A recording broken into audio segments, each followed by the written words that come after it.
Welcome to Living My Keto Life, where we put flavor back into our keto lifestyle. Today we're going to be cooking chicken parmesan. Chicken parm for some, chicken parmigiana for others.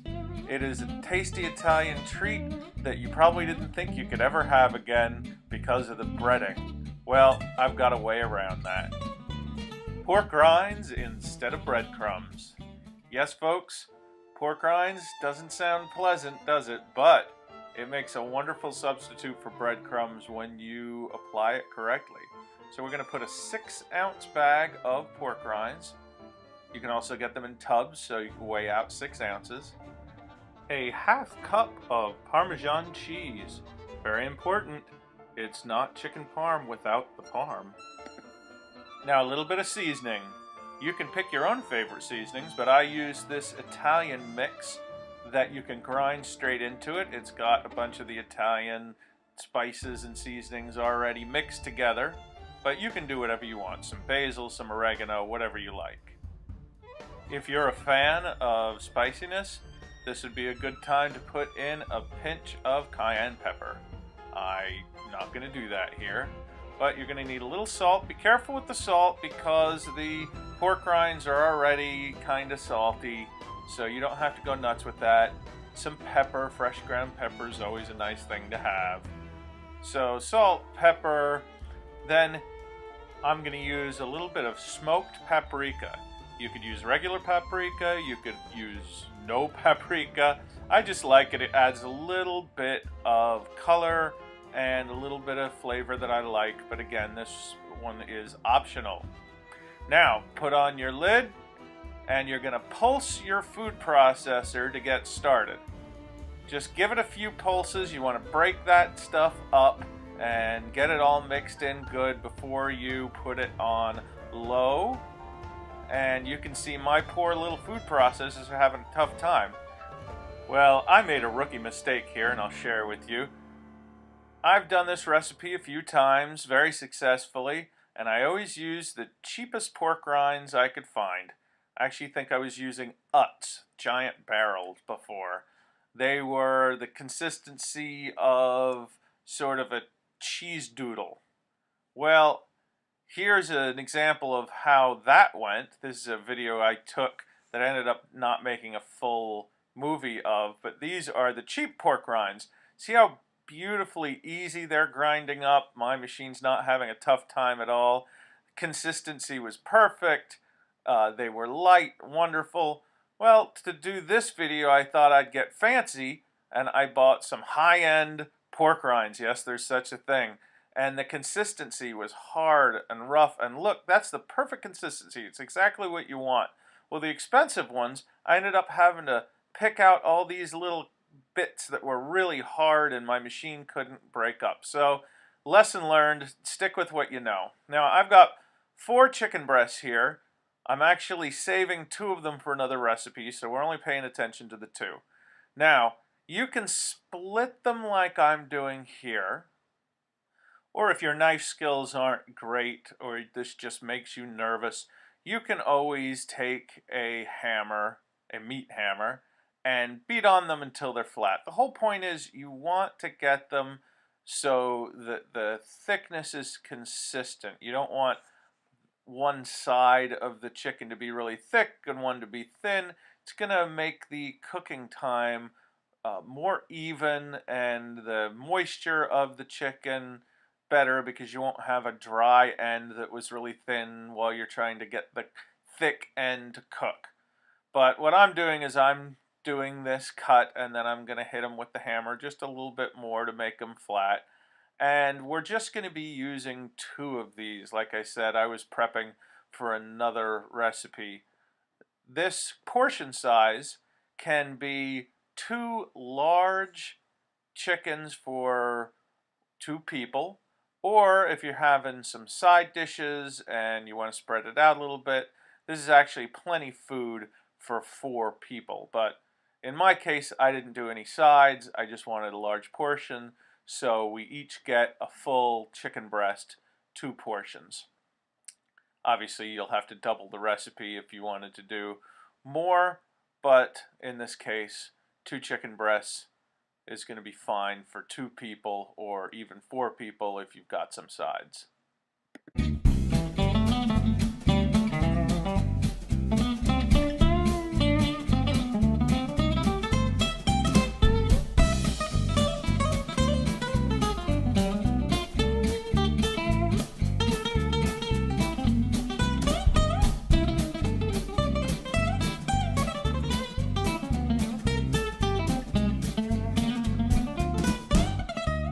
Okay, now we are going to take 1 egg, crack it into a bowl. You could even do it straight on the plate that you're going to use, but I'm going to use a bowl to make it easier to mix. Put in a couple tablespoons of heavy whipping cream. This is going to be what we're going to dip the chicken into before we put it into the breadcrumbs.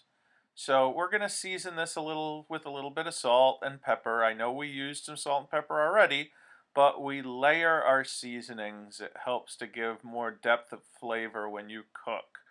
Just don't overdo it with the salt because of the breadcrumbs already being a little salty. Little bit of garlic powder. I am just using the cheap ingredients here. I don't find a difference between expensive garlic powder and onion powder versus the cheap no-brand stuff. Now whisk those ingredients very well. You don't want to have any cream pooled left over, so just whisk it like you would a good omelet. And then we're just going to pour this into a plate that we're going to be able to use to dip the chicken in.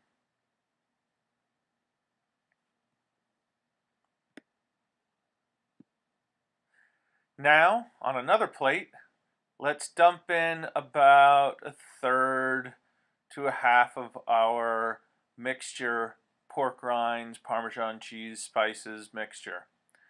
And let's get the assembly line going. Dip the chicken into the cream egg mixture. Then drop it onto the quote-unquote breadcrumbs. We're going to give it a little pat and try to get those breadcrumbs to stick. Spread it around, turn it around, and drop it again. And again, we're going to get those to stick.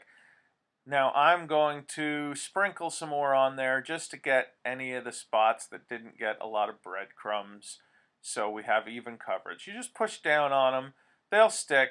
Believe me, it's not going to fall off when you're cooking it. I've had that happen with some of my experiments here, but the key was more Parmesan cheese. If you didn't put enough Parmesan cheese in, this mixture is dry and is likely to fall off. But the 1/2 cup of Parmesan cheese ratio to pork rinds seems to be a good mix. I'm going to add some more of our mixture there, leave a little to be able to put on top, and we do the second piece of chicken. And like I said before, this is going to be either 2 very large servings, or you could cut this up into 4 cutlets for 4 smaller portions. But again, we are going to get all of this breadcrumb on there, and you can see that it's a little light, so I'm dumping more from the bowl and just pushing down. Don't be afraid of getting your hands dirty, but make sure after you've touched these chickens, you wash your hands before you touch anything else. Don't use any of the same serving utensils that you used for prep. Be careful with chicken. You don't want to cross-contaminate.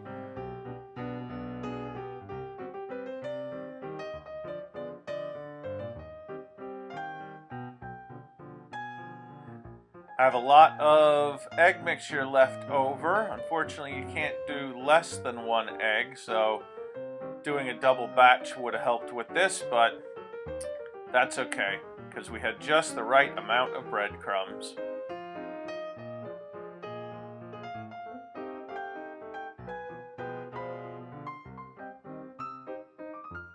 These are the extra 2 that I'm using for another experiment, which you might get a video of later. But here we go.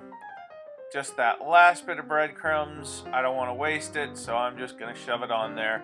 You don't want it on there too thick because these breadcrumbs they're not going to taste like pork, believe me. But if you put it on crazy, crazy thick, it may actually start tasting like the pork rinds. Normally, just this normal amount of breading is going to taste like breading. It's going to taste like bread. It's not going to taste like pork. Okay, I'm taking my cast iron pan and I am using olive oil. You can use whatever oil you like to fry in. You can use coconut oil. I have used lard, which, believe it or not, is a very good keto frying method. Now, I'm pan frying here. You have some options. You can deep fry, which I've done before. It worked very well. Did it with lard. You can pan fry. If you pan fry, make sure you use plenty of oil in the pan because pan frying is replicating deep frying, except that it's not going to submerge the chicken. It's going to pan fry them. So make sure you use enough oil if you pan fry. Now, here's the last way, and probably a cleaner way of doing it, especially for those who are kind of afraid of frying. You can put these on a metal rack over a cookie sheet, put them in the oven at 350 degrees, and bake them.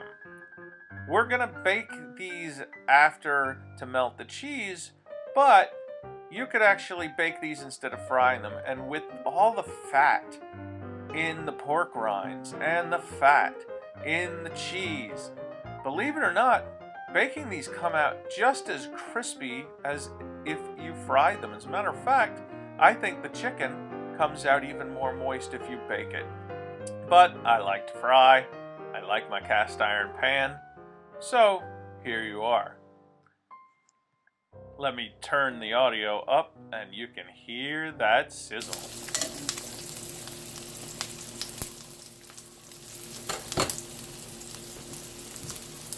That's what it's supposed to sound like, folks. Frying is good.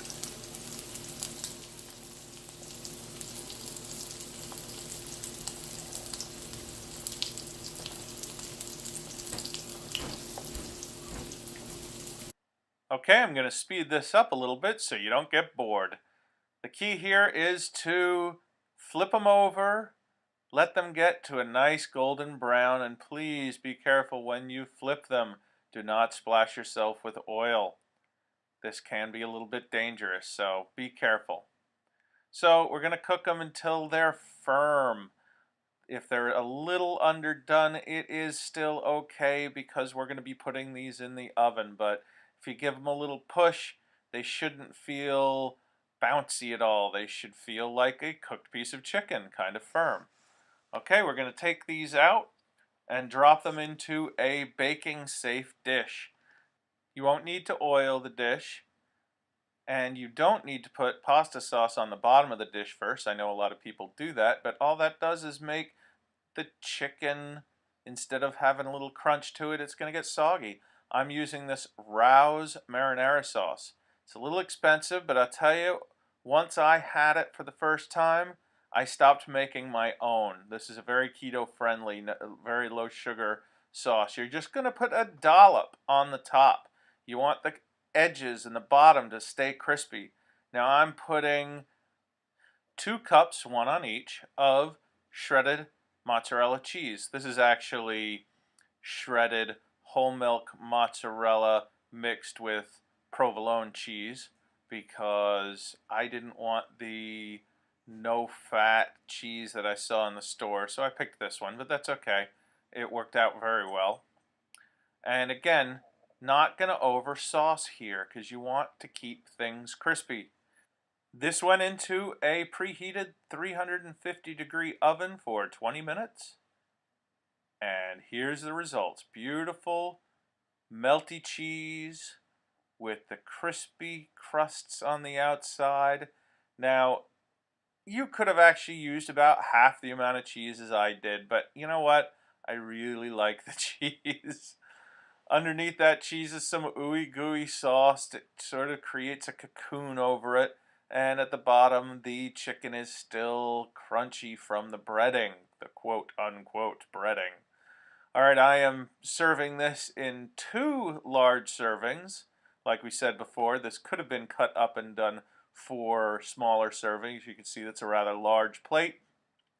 And without spaghetti on the side, well, I just like to eat the whole thing because I'm just not in the mood for broccoli as a side. So I'm having a large dinner here. And me and my wife scarfed these down pretty darn quick. Well, now we're just going to pretty it up with a little bit more sauce that I had heated up on the side. And you can put a little bit of decorative basil on top if you want, just to make it pretty. I also will sometimes chiffonade, that's a fancy term for slice into strips, the basil and sprinkle it on top, but I'll be honest, Jane doesn't like the fresh basil so much, and it's easier for her to pick off this way, and it's pretty. Well, here are the end results, and let's give it a taste.